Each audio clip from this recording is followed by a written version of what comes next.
Alam niyo, nagkaroon ako ng realization. 'Di ba kapagka nilalait tayo ng iba sa imperfection natin at sa flaws natin, minsan tumatanim siya sa subconscious mind natin. Tapos, kapag mahina yung control natin sa thoughts natin, masyado tayong naaapektuhan. Tapos, hindi natin makakalimutan yun hanggang tumanda tayo. Yung comment nila sa atin na, bakit ang taba mo? Bakit ang payat mo?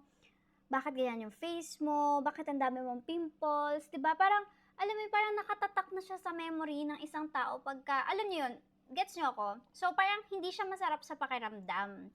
Yung laging masabihan ng gano'n, yung laging nilalait, hindi talaga siya masarap sa pakiramdam, yung lagi kang nabubuli dahil sa physical appearance mo, 'di ba? So, why not? Dahil 'di ba masama siya sa pakiramdam, why not ang inormalize natin ngayon is purihin natin yung ibang tao sa magaganda sa kanila. Alam niyo yon, yung mga ano nila, assets nila, hindi, huwag tayo mag-focus sa imperfection, mag-focus tayo dun sa, kuwari, let's say, na-meet natin yung isang tao.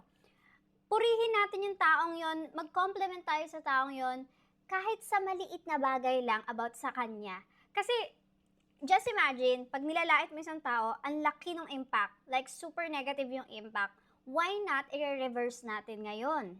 Ang gagawin natin, kapag may na-meet tayong tao, i-compliment natin sila, let's say, ay, ang ganda naman ng aura mo, ang ganda ng energy. Kumbaga, hindi tayo magbabase sa physical appearance.